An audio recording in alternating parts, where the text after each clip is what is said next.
Good morning, Charles. I'm Mihiraa. Let's begin the warm-up session. Why did you choose OET? It is my long-term ambition to work as a registered nurse in any English-speaking country, such as the UK, Ireland, and so on. To meet the requirements to register as a nursing professional there, I need to prove my English language proficiency. Hence, I chose OET to fulfill my dream. Moreover, OET is tailored according to the needs of nursing professionals. Therefore, I believe I could perform well in this test. What are the current trends in your profession? Nursing is a dynamic profession, and changes happen daily. Nowadays, technology plays a vital role in my profession. For instance, paper records that we used in the past have been updated to electronic records. Besides, at present, we are following evidence-based practice, which means there is a scientific rationale for every procedure. Moreover, in the present day, a nurse can function as a nurse practitioner, which is equivalent to the position of a physician. Do you have a role model? Yes, I do. My role model is my mother. I follow many of the things that my mother does. It is from my mother that I learned the basics of kind behavior, decision-making, organizing skills, a polite and humble manner, and a helping and sharing mentality. The care and respect she gives to everyone makes me wonder sometimes. She is a perfect example of womanhood. I believe a nurse should possess all these qualities. She is my superhero. Which is your favorite destination? Why? My dream destination is Australia. The first and foremost thing is that Australia has a world-class healthcare system, and I can be a part of it. Secondly, the country has a better standard of living and economic and political stability. Besides here, nurses are paid well and respected too. In addition, I have many friends and relatives over there, so they can help me during my initial days. What is your career goal after reaching your dream destination? Right now, I do not have any clear management goals. I am very interested in learning about management and leadership and would be interested in any committees that I could participate in and learn from. I have lots of ideas and would love to be in a brainstorming group, and I am very interested in the management dynamics of the organization. I feel that I need to join leadership groups to learn and meet new people.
Please start your OET roleplay. Good morning. Please come in and have a seat. I'm Charles Snowfield, one of the nurses here. May I know your name for the records, please? Good morning. My name is Mihiraa. Thank you, Mihiraa. It's nice to meet you. Could you please tell me the reason for your visit today? Hi, Charles. I'm planning a big trip soon, a 3-week backpacking trip to a tropical country, and I'm a bit overwhelmed. I know I need to get some shots and things, but I'm not sure exactly what. I just want to make sure I'm prepared and stay healthy while I'm there. Of course, that's a very wise and responsible approach, Mihiraa. It's completely understandable to feel a bit overwhelmed with all the preparations.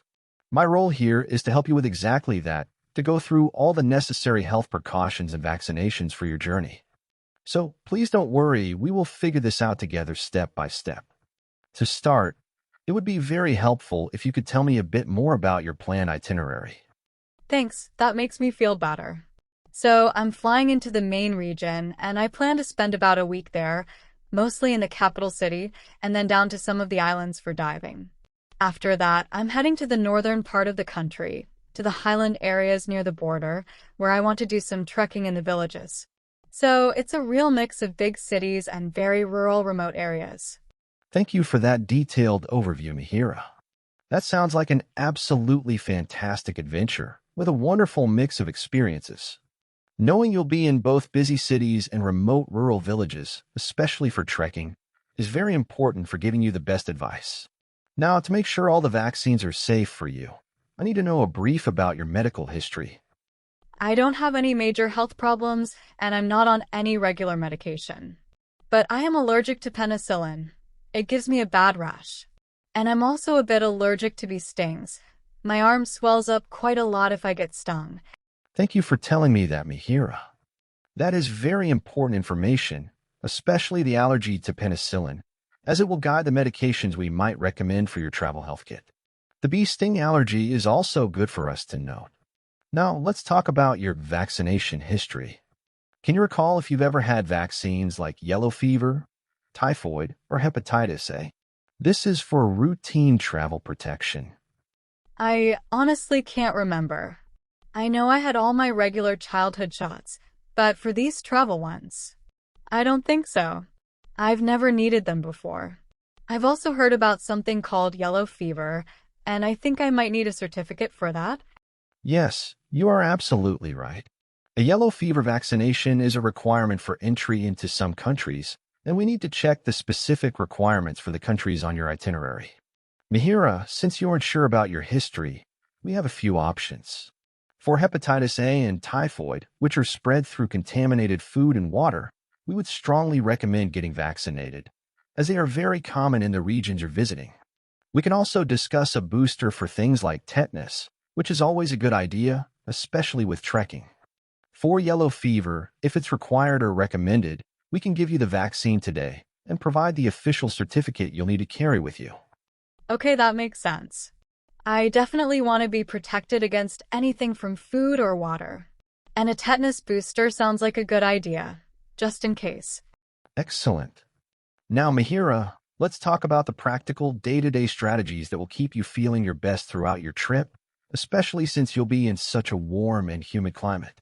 Managing the heat is really about being kind to your body and listening to what it needs. The most important thing you can do is to be very disciplined about your hydration. Don't wait until you feel thirsty, because by then you might already be a bit dehydrated. Make it a habit to sip on water constantly throughout the day. When it comes to your clothing, choosing the right fabrics can make a world of difference.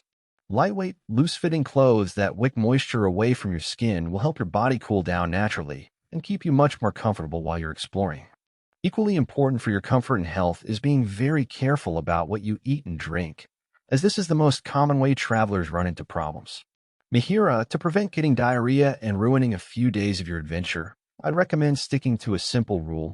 Only drink water that comes from a bottle you've opened yourself or water that has been boiled. This also means being cautious with ice and drinks. For food, try to avoid anything that is raw or cold. Instead, focus on meals that are served piping hot, as the heat will have killed off any germs. And when you want a snack, choose fruits that have a thick peel, like bananas or oranges, which you can remove yourself. These small, consistent habits will go a long way in protecting you. Okay, I'll remember that. And what about mosquitoes? I'm worried about that because of my allergy, but also because of diseases like malaria or dengue. That's an excellent point, Mihiraa. And insect bite prevention is absolutely crucial. Protecting yourself from insect bites, not only for your comfort, but also to prevent more serious illnesses. And I remember you mentioned your allergy to bee stings, which makes this even more personal for you. The most reliable way to keep the bugs away is to use a good insect repellent that contains a high concentration of DEET, and you should apply it to any exposed skin, especially during dawn and dusk when mosquitoes are most active.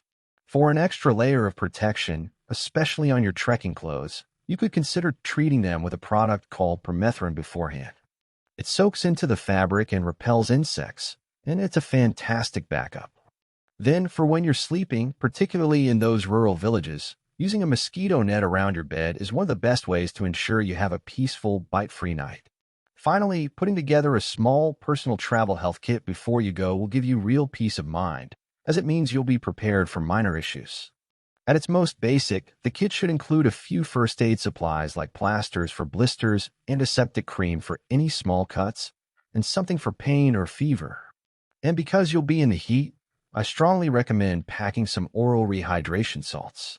These are little sachets you mix with water, and they are brilliant for quickly replacing fluids and salts if you do happen to get a stomach bug.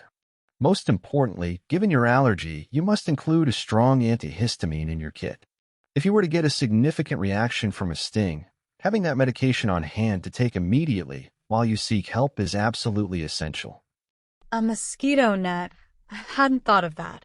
That's all very clear, thank you. I feel much more prepared now. You're very welcome, Mihiraa. Let me just quickly summarize everything we've discussed so you're clear before you leave. You're planning a wonderful 3-week adventure, mixing time in the capital city and islands with some rural trekking in the highlands. Given your plans and the fact that you can't recall your travel vaccines, we're going to proceed with vaccinations for hepatitis A and typhoid to protect against any food or water risks, and we'll also give you a tetanus booster, which is a sensible precaution for trekking. We will also double-check the entry requirements for your destinations to see if the yellow fever vaccine and official certificate are needed. For the heat and humidity, the key is to stay consistently hydrated, wear loose and breathable clothing, and be mindful of replacing salts through your diet or with oral rehydration salts.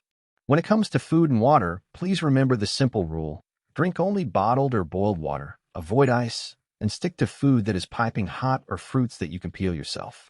To protect yourself from insect bites, especially with your allergy, you'll need a good DEET-based repellent.